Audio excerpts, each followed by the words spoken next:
So right now, the talk everywhere is about what Nnamdi Kanu just revealed from inside the prison. And honestly, the way the matter is unfolding, it has become one of the biggest discussions across the country.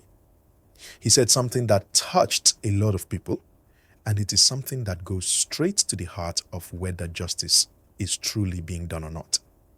According to him, during his trial that led to his recent conviction, he was denied the chance to present his final written address.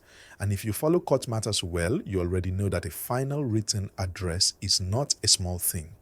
It is one of the most important rights a defendant has, because that is the final opportunity to speak clearly, to explain your defense, and to show the court your position before judgment is delivered. Viewers, please like this video and subscribe as you're listening, because this gist is deep and you don't want to miss the rest. Now, imagine being in a case that has so much weight, so much tension, so much political attention, and then you say you were not allowed to file your final written address. That alone is enough to raise eyebrows. And that is exactly what Nnamdi Kanu is complaining about now. He said the whole judgment that was delivered against him was based on a process that did not fully allow him to defend himself the way the law requires.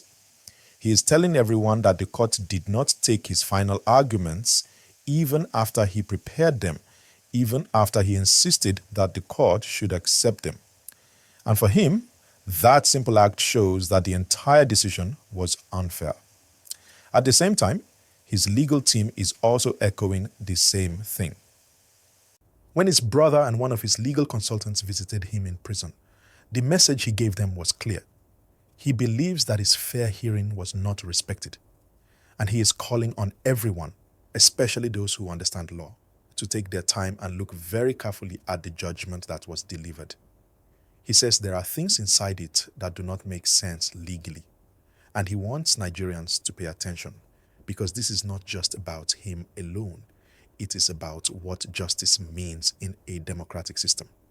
While you're following the story, make sure you like this video and subscribe, because we're going deeper into the gist now. Let me break it down so everyone can follow it easily. For someone in Nnamdi Kanu's position, the right to defend himself with a final written address is not optional, it is mandatory. It is part of natural justice. The court says one thing, he says another. And the difference between both sides is what is causing all this noise.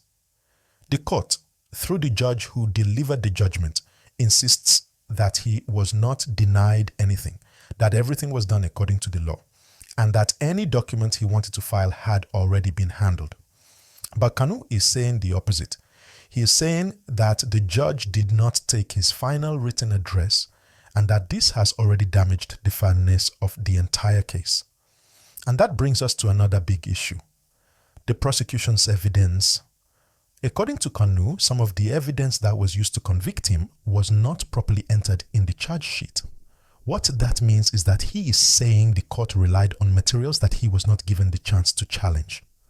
And if you look at justice anywhere, if someone is being tried, the evidence must be fully disclosed and properly processed so that the person can defend himself. When you don't do that, the entire case becomes questionable. Also, he said some of the charges used against him had already been struck out before, or the laws behind some of those charges were already repealed.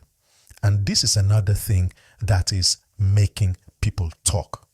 Because if the law behind the charge is no longer valid, then the charge itself cannot stand. And if a charge is struck out by a court, then the court is not supposed to revisit it again. So these are very heavy claims that he is making.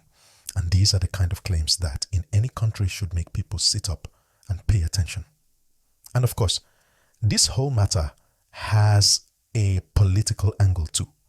Everybody knows that the story of Nnamdi Kanu is not just a regular court story. It involves history, identity, security, and the long tension between the Nigerian government and those who believe in the idea of Biafra. So whenever anything happens around this case, it doesn't stay small.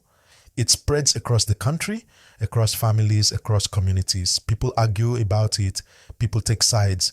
People analyze it deeply. As we are talking right now, many people who support him are saying that this refusal of the final written address is just more evidence that the trial was not pure. But there are others saying that the court did the right thing and that he received every opportunity to defend himself but refused to follow the process the way it was arranged. So we now have two strong sides facing each other, and both sides are confident that they are correct. Viewers watching this right now, please like the video and subscribe because you need to stay updated with this gist as everything unfolds. And let me continue in simple English that flows well so everybody can understand it clearly. If you look at the situation carefully, you will see something important. What Nnamdi Kanu is saying from prison is not only about his personal case. He is trying to raise a bigger question. Was the process fair?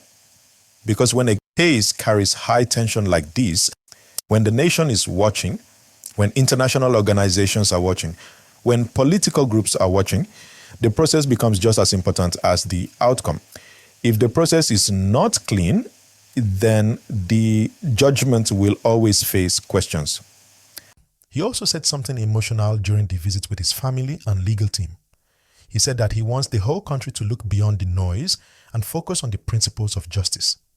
He wants lawyers, judges, scholars, and the general public to look at the judgment line by line, step by step, to see if it followed the law the way it should. And he believes that if people really analyze everything carefully, they will see the errors that were made. Viewers, remember to like this video and subscribe as we continue. Let me carry you deeper. When someone in prison speaks like this, especially after being sentenced to life imprisonment, it means the person still believes strongly that something went wrong somewhere. And when it comes to a case as sensitive as this one, the reaction inside communities, especially in the southeast and Lil Space case, is always loud. People feel emotionally connected to the case. Some feel the government is too harsh. Some feel the law must stand no matter who is involved. And some are just watching quietly to see what the next step will be. Right now, everyone is expecting an appeal. His legal team will most likely challenge the conviction. They will probably use the claim of being denied the final written address as one of their major grounds. They will also challenge the use of evidence they say was not properly entered. They may also challenge the use of laws they claim were repealed. And if the appeal goes up to a higher court, then more legal drama will follow. And as for the Nigerian justice system, this case is going to stay in history for a long time.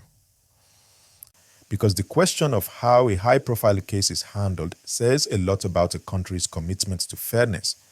If the process is transparent, people will trust the courts. If the process looks confusing or rushed, people will raise suspicion.